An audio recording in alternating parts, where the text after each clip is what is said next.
Got it.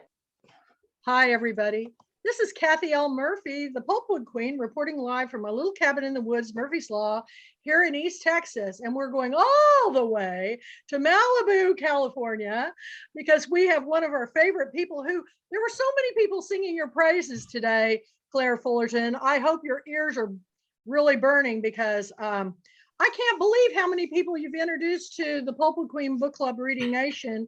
And we are thrilled you're here. You're a wonderful writer. You have that voice, and you're going to be bestowed with the gift of recognizing all of our brand new 2022 bonus book club selections. And we are super, super excited about the list. This session is going to have an intermission because we've got 12 authors. And we want to make sure you guys know who all they are. And I want to tell everybody before Claire begins that bonus book club selection is a pretty big deal, because I'm going to tell you some of the past recipients of bonus book of the year award for book of the year, for bonus book of the year. Jamie Ford, Hotel on the Corner, Bitter and Sweet. Lisa Wingate, Before We Were Yours. Jeanette Walls, The Glass Castle.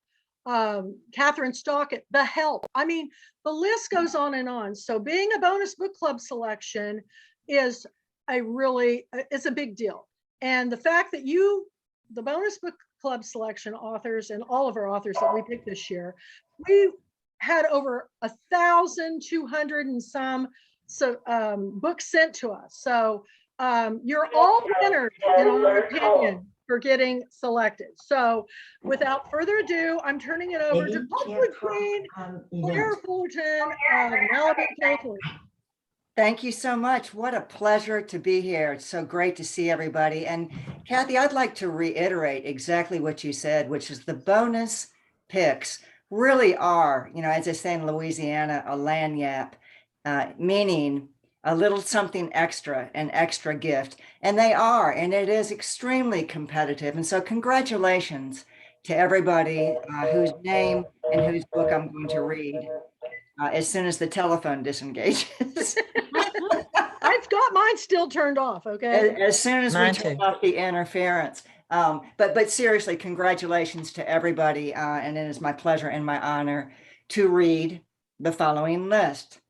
So the bonus books for the month of January 2022 are Market Street Madam by Randy Samuelson Brown. And we have River Sing Out by James Wade. In the month of February 2022, we have The Shores of Our Souls, a novel by Catherine Brown Ramsberger.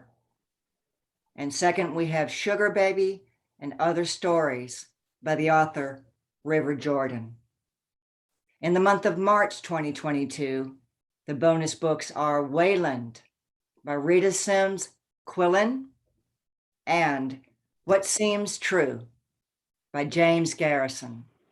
For the month of April 2022, the bonus books are The Passing Storm by Christine Nalfi and Spin Me Right Around by David Valdez. We have, for the month of May, the bonus 2022 books are Goodbye Orchid by Carol Vanden Hende and Just One Look by Joanne Kukanza Easley. For the month of June 2022, we have, for the bonus books, Squeeze a Prairie Dog, an American novel by Scott Samigran, and Disassembly Required by Beverly Willett. For the month of July 2022, the bonus books are The Eaves by Grace Salmon and Wayward Girls by Claire Maturo and Penny Cospel. For the month of August, Every Now and Then by Leslie Kagan. And the other bonus book for the month of August, The Memory of Flight by Deborah Bowling. For the month of September 2022, A Woman's Story by Francine Rodriguez, and Lady Be Good by Pamela Hamilton. For the month of October 2022, the bonus books are Five Will Die by Trace Conger and The Memoir of a Minotaur by Tom Schatzman. For the month of November 2022, the bonus books are American Judas by Mickey Dubrow and Nowhere Near Goodbye by Deborah Conray. For the last month of 2022, the two bonus books are Pause, a novel by Sarah Stammy, and One Must Tell the Bees by J.L. Matthews. Congratulations to every author whose book is now a Pulpwood Queens and Timber Guys bonus book club selection.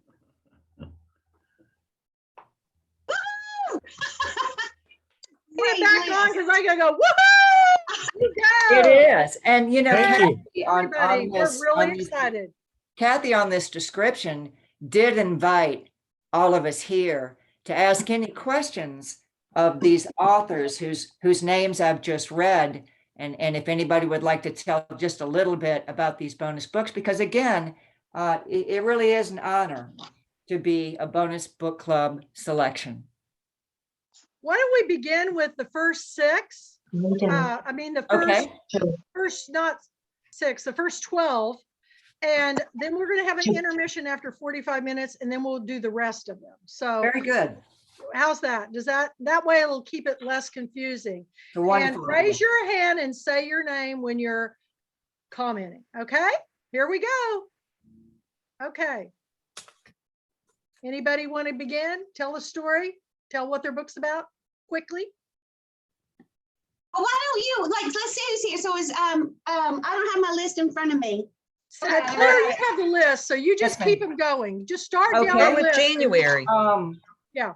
Is Randy Samuelson Brown with us? Yes, Yes. I am. Hi. Yes. Wave. Okay, there she is. at the Tell us bottom. a little bit, if you have your elevator pitch for the book, that would be grand. And I know you do. I do. This is about a second-rate Denver madam who is running a profitable business on Market Street in Denver. And it was a family business and they ran brothels, saloons, and cribs in the Wild West with bad consequences.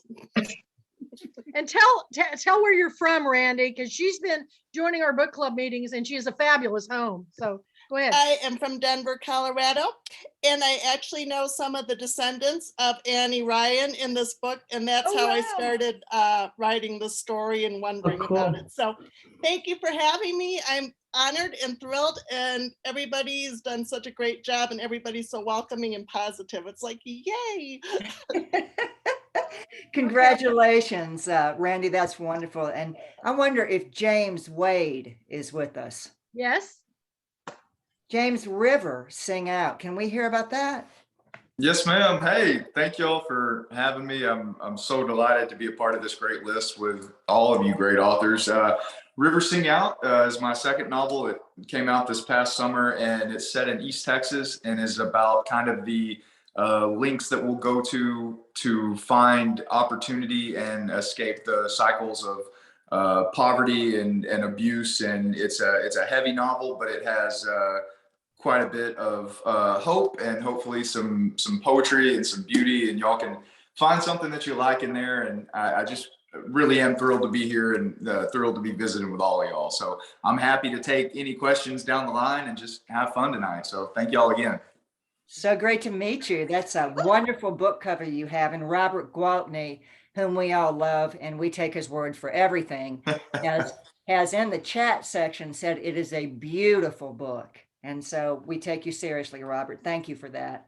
So this brings us into February. I wonder if our good friend Catherine Ransberger is with us. I'm here, Claire. Thank you so much. I want to thank Kathy and Mandy in particular for choosing this book, but there's a long line of people that got me here, and I hope you know who you are, including Claire.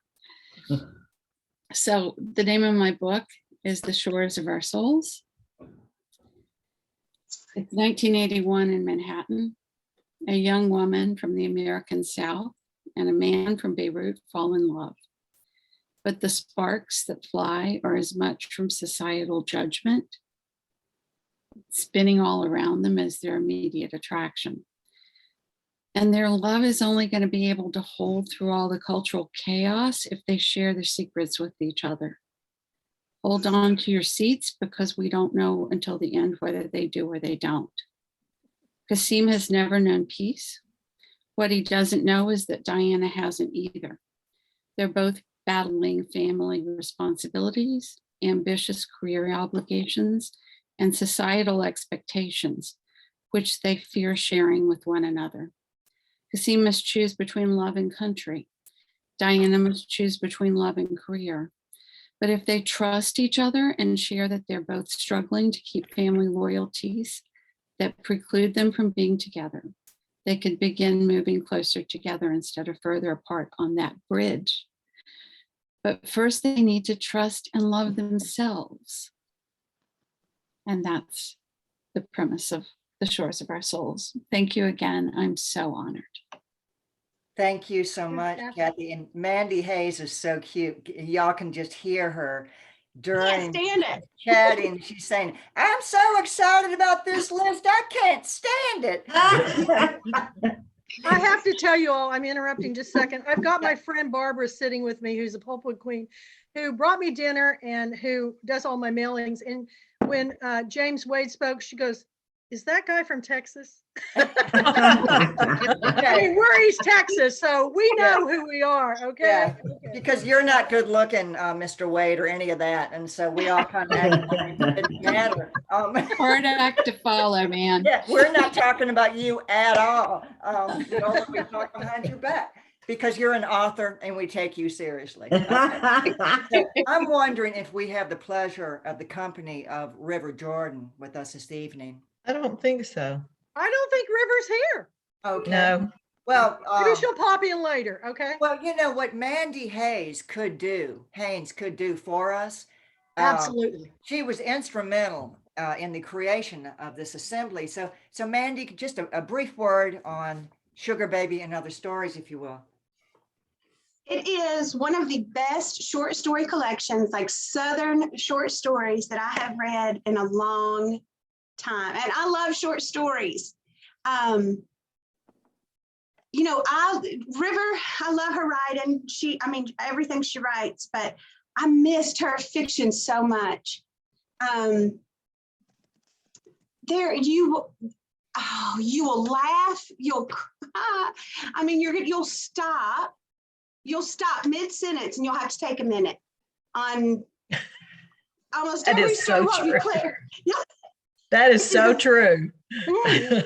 So you better just take me off, because I'll just keep talking about it. I loved it so much. And I made the cover. So it's like, I got to see them a lot, to the point where I'm like, I'm sick of looking at them. And then I'd start reading them. And I'm like, no, I'm not. No, I'm not sick of these. Yeah, that cover was absolutely a showstopper, and everybody said it. Again, y'all, Sugar Baby and Other Stories by River Jordan, a labor of love for Mandy Haynes, certainly, and just, yeah, it'll knock your socks off. River Jordan is in her own league. All right, so coming into March, Rita Sims, is it Quillen or is it Killen? Quillen. How do you pronounce your name? Quillen, but she's Greta Sims tonight. Oh, okay, well, Wayland. Let's hear about it. Well, thank you so much. I'm so excited to be chosen to be a bonus book. Thank you to Kathy and Mandy and the whole dream team. I'm thrilled to be here with you.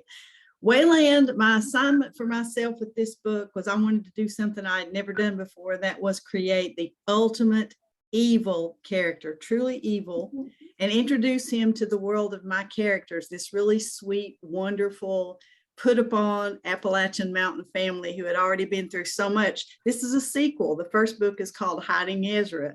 So I think it's great if you read them both, but this is a suspense book. I hope it keeps you on the edge of your seat. It did me writing it, because I never knew what this man was going to do.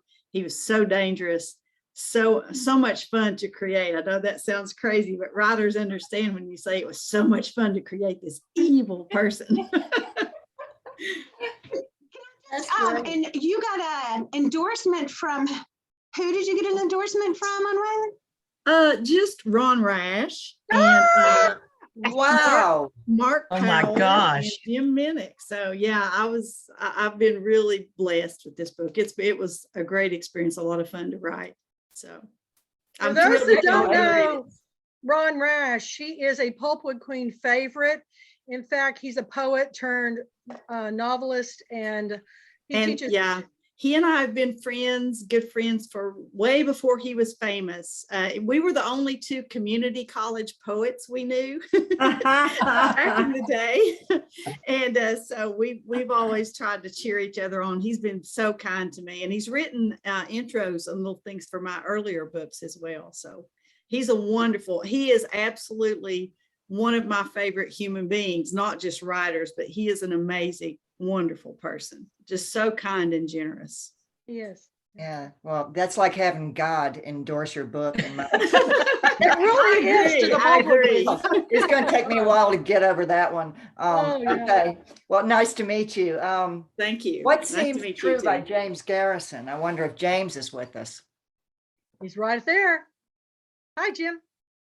Oh, mute, you're muted. Let me ask him. There we go. Unmute. There you go, Okay, Jim. I apologize. I'm honored to be invited to join this group and to be have my book as a bonus book. And I certainly appreciate everything Kathy and Mandy have done. They are so energetic, and it's just beyond what I could ever do in all my years.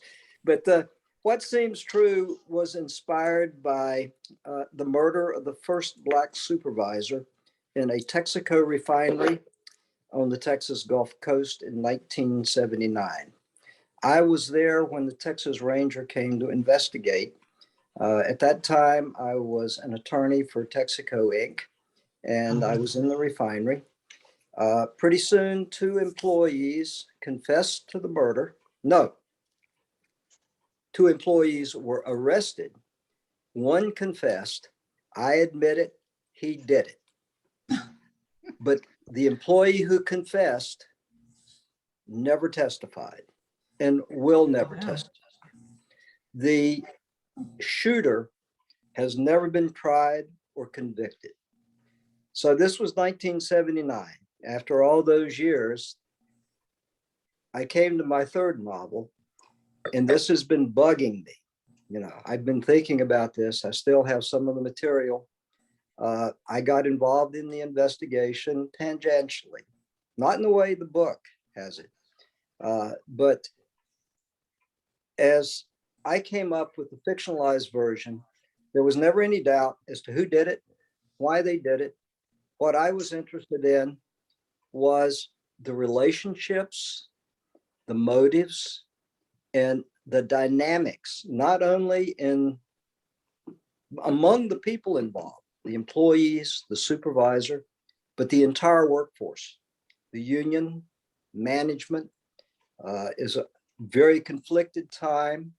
I went through 2 strikes there, long strikes, strike violence, also a number of trials going late into the night over injunctions. And I wanted to bring all of this in because there were technological changes in the refinery that resulted in huge layoffs that reduced the workforce probably by 50% over a period of 4 or 5 years. So that inspired the book. And what I would say about it is what I put in the first part is what seems true depends upon where you stand, who you are, and what you want. And sometimes you're wrong. Wow. Wow. Unbelievable. That's an unbelievable premise. Thank you so much for that, Jim. Nice to meet you. Just the caliber of the writing that is, the book club selections and the bonus books with the Pulpwood Queens. I just think to be here in one place and to hear this list, the caliber of the writing and the premises, you know, it's just my good fortune to be sitting here listening to all y'all. I was wondering if Christine Nolfi is with us. I'm here. The Passing Storm. You want to tell us about that? Yes, I'm here. I'm having a panic attack. I'm very introverted. I'm Christine Nolfi. I'm originally from Ohio. I now live in Charleston, South Carolina. I've always wanted to live here. My French ancestors came here in 1681. My book is The Passing Storm. I'm astonished at how well it is doing. It's my 14th novel. I'm awed that I was chosen as one of the bonus books. I can't thank you all enough. Gosh, I don't have an elevator speech. I started writing this in January 2020 when it became clear to me that we were going into a pandemic. And I took a historic snowstorm that occurred in Northeast Ohio, the whole Great Lakes region. And I wanted to use it as a metaphor for what we would go through and how we could endure and we would come out the other side. Gonna try not to cry. And so here we are, and we are coming out the other side. It follows a family as they go through the storm and the repercussions of it. And it ends on a very hopeful note because we can endure. I apologize for not having a better speech. Publishers Weekly gave it a great review. They called it tautly plotted, expertly characterized, and genuinely riveting. Nolfi's emotional tour de force will capture readers' hearts. And I'm so honored to be in this list. Thank you. And I'm going to try not to cry. Well, you showed up with the right necklace. That's And right. You need to I brought know a that tiara from the 4-year-old next door. Great. I realized I was supposed to have one. you need to know that there's a lot of introverts amongst this crowd. So please don't be intimidated by your wonderful book. It's fabulous. And the diversity of our reads, I'm really pumped about. So thank you, Well, Claire. thank you so much. I'm just honored to be in this list. And Susan Peterson, who we all just revere, in the chat box said, you know, I endorse this book. I recommend this writer. I've been a fan for a long time. And so, you know, please know that while you were speaking, Sue Peterson got on board and said, this, you know, everybody pay attention. Thank you, And Sue. I I think, love and you. Christine knows that true, knows that's true. Great. All right. Okay, so Kathy, do we have time for, just tell me on the time. I was wondering if David Valdez is here. Spin me right. Yes. We still have about 10 minutes or so. Okay. So we've got plenty of time and maybe some questions or go ahead, David. Hi, I'm David Valdez. I'm so excited to be here on the 10th anniversary of my first time at Girlfriend Weekend. So I'm really happy to be here with my book, Spin Me Right Round, which is a young adult novel from Bloomsbury that just came out this last week. In Spin Me Right Round, it is pretty much a gay Latino Back to the Future. Luis, this like super out kid who thinks he knows everything, gets bonked on the head and ends up back at his parents' high school in 1985, where he learns a few things. It's been a ton of fun. It was a ton of fun to write. It was, you know how things are. There are books that don't get picked up. This one got picked up very quickly, and it, you know, even with the pandemic, it finally came out. It's been exciting. New York Public Libraries made it a best book for teens, which was a big surprise and thrill. And yeah, so it's just been an exciting moment to bring this book out. And Thank tell you. them the book that brought you here the first time. Talk about different, go ahead. What was your first, tell them your first book. So the book that I came with 10 years ago was called The Rhinestone Sisterhood. It's a creative nonfiction book. I was a journalist. I spent a year following the frog, fur, cotton, and cattle queens of Louisiana on their royal duties. It was the best. It was a And blast. he's a fine piano player and a major screenwriter. So, I mean, playwright. So we're glad to have you back, David. It's so fun. Yeah. That's great. Okay, let me see. Who do we have next? Do we have for May, Goodbye Orchid by Carol Vanden Hende? Hi, Carol's everyone. here. I'm here. Yes, thank you so much. It's so great to be with everybody. Congratulations to all the winners. And it's just truly an honor to be with all of you. And thank you to Kathy and Mandy for honoring all of our work. I'm Carol Vandenhende. This is actually my very first Pulpwood Queens convention, and today has been so fun. I have loved watching every single one of Kathy's outfit changes. She is incredibly creative and beautiful. So that just, warms my heart. So by way of introduction, I'm a mom of twins, one of whom has special needs, and that is relevant to this story because Goodbye Orchid has actually been awarded for disability awareness. And actually this year I was named Disability Hero of the Year by Springboard Consulting for the work in Goodbye Orchid. It's actually inspired by combat wounded veterans, and it tells the story of an entrepreneur who is injured in an accident and is changed, actually transformed forever into the image that most triggers the woman whom he loves. The main characters are Phoenix and Orchid. And Phoenix, he loves Orchid, and he actually knows that she was traumatized by witnessing the death of her parents when she was a child. And therefore, when he's injured and he wakes in the hospital and he's thinking about her and longing for her, he feels he's faced with the hardest decision of his life, given that he's now become the very image that would trigger her. He has to decide whether to love Orchid. He may need to leave her. And that's why we say, that's why his name is Phoenix, because rising from ashes is hard, but giving up the one you love is harder. This book has actually been awarded 16 times, including for disability awareness. And I have to say, it has been an incredible honor for Pulpwood Queens to choose it as a bonus book. It was such an honor that my publisher was so excited that they actually put the emblem on the front cover of the book once Kathy let us know the good news. And the only other two things I'll say is, if we ever meet in person, my day job, I work at Mars Incorporated, and I'm known for bringing chocolate. And Awesome. the second thing I'll say is, I heard tonight was, yes, M&M's, Twix, I worked on all those brands. And I also thought that tonight was cocktail hour, so I did come with wine in We're hand. having it. Cheers. We're So having cheers it. to Keep that everyone. glass handy. Yes, Cheers, cheers, ma'am. cheers. Cheers, Cheers, everybody. cheers.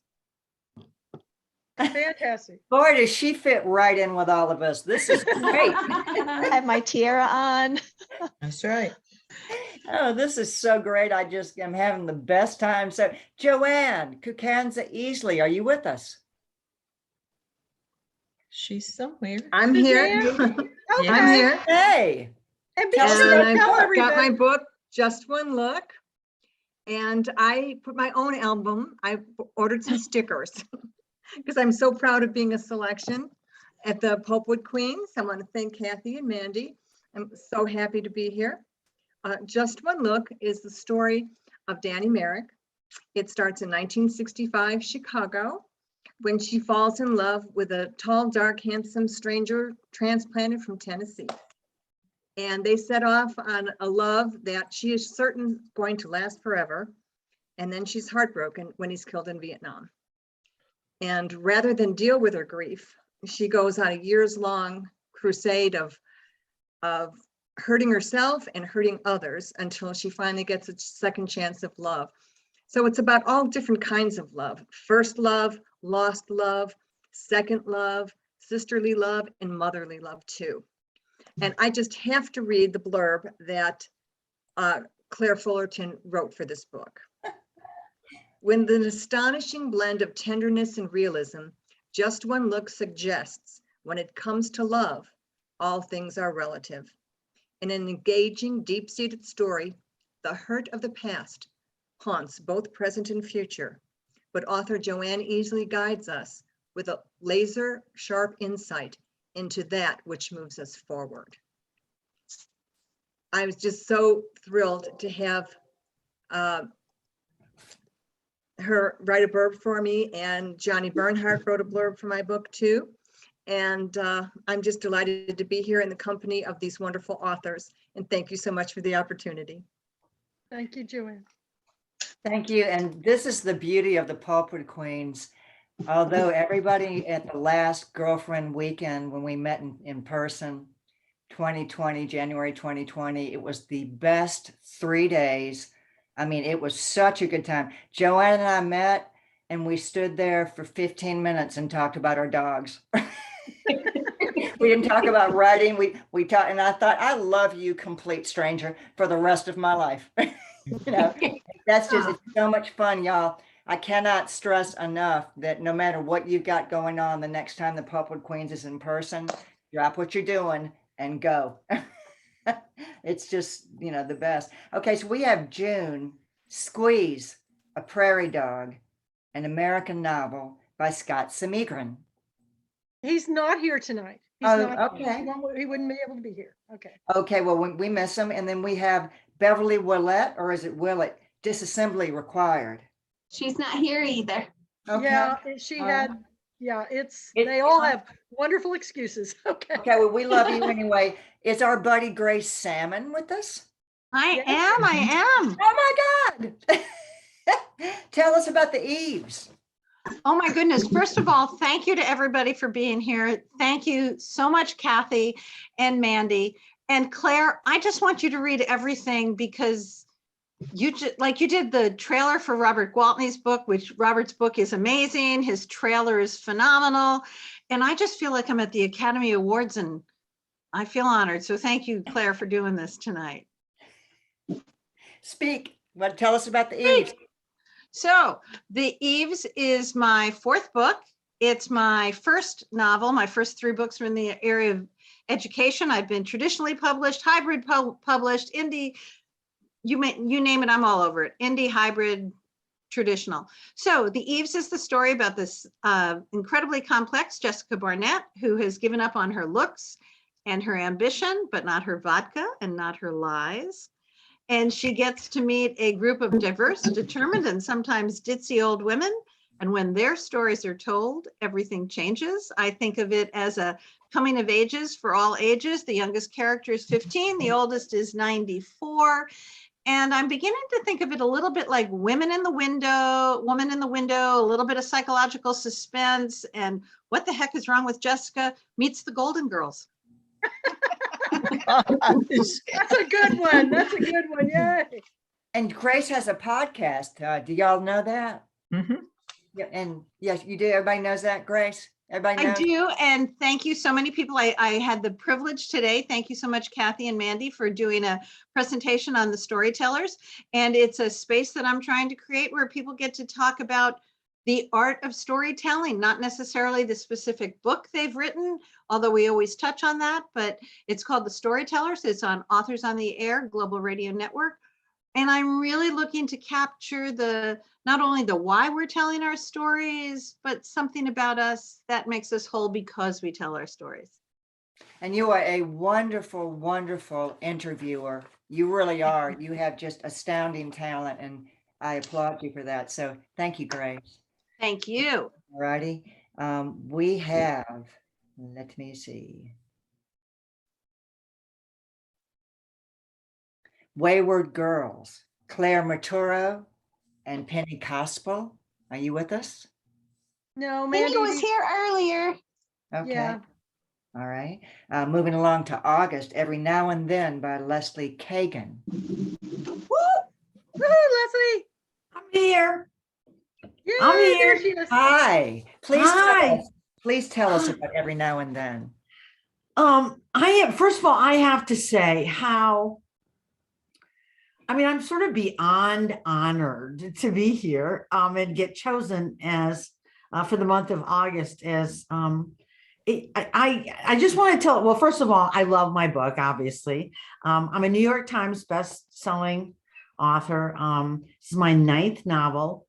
It's a coming of age story, but it's set in a small town in Wisconsin. Right before we went into the pandemic, I started thinking about and just all of the racial stuff that was going on and all the stuff going on with mental illness. And I'm a child advocate, and I sort of wanted to tell a story. And usually those are general themes in my books. And this one I wanted to tell from the perspective. Oftentimes I use kids' voices, but this time I wanted to tell it from a person my age's voice, and looking back into a very particular summer, because I started to think about how much these times are still like those times. And yeah, in some ways we've moved forward, but in so many ways we've stood still. Things are a little bit better, but we're still dealing with so many of the exact same issues. I think at the heart of the story, though, is love. It's always about love, and it's about the love that these three girls, a lifelong friendship. They're now in their late 60s, and they look back at a very particular summer where things started to shift just a little bit. There's a mystery. There's always kind of a mystery going on. And it can be funny, it can be sad, it can be heartbreaking, and it's kind of suspenseful. And I also wrote a really nasty bad guy and had a really great time doing it. I love the story. It's gotten great reviews and it seems to be doing pretty good. So I hope everybody will pick it up and read it. Well, everybody is clamoring on the chat. Susan Peterson, Kathy Murphy, and Mandy Haynes, everybody all a Twitter over your book, Whistling in the Dark. If you have just a short second, since this seems to be a topic of conversation, may I prevail upon you. That little book, you know, I got to tell you, I'm going to tell you just a quick story. And really, I don't know for other authors if it's that big of a deal, but I get a lot of new writers coming, you know, to talk, you know, and emailing, you know, guys, how you get people. And they get really discouraged about trying to get published and to get agents and things like that. When I finished writing Whistling in the Dark, and this was like 16 years ago now, I thought, dang, this is a good little book. I'm going to get out there and get it published. Well, I didn't know how to do that. And so then I found out I needed a literary agent. So I went, oh, that's going to be a breeze. I was an actress living in Malibu at that time, and had never had a problem getting an agent before. I had voice agents and film agents. And I wrote my query letter, and I thought this is going to be next week, $1 million coming my way. I sent this query letter out, and this was just when sort of everything was changing over to computers, and there's still people who were taking it by snail. And I thought, well, okay, I'll start on these people who are taking it, you know, by computer. And my fastest rejection was 14 seconds. It took, I started to feel really crappy about my 137th rejection for representation. I thought, well, you know what? Maybe this book isn't as good as I think it is. No, it is. It is good. Well, I finally got an agent, my 156th agent. So over the years, I hear all of these people going, oh, I couldn't get my book published. I got turned down like 15 times. And I laugh. I think, you freaking baby, you know, 156. So this is a bunch of people in the industry saying, basically, that idea that you have in the pages I've read, they suck. That book is never going to sell.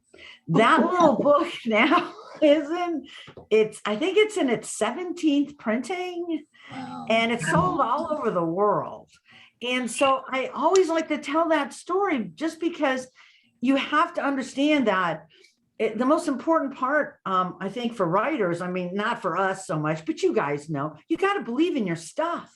You got to believe in what you're writing, and you can't give up, because most of the time people in publishing don't really sort of know jack shit about what's going to sell and what isn't going to sell and what's good and what appeals to people and what doesn't.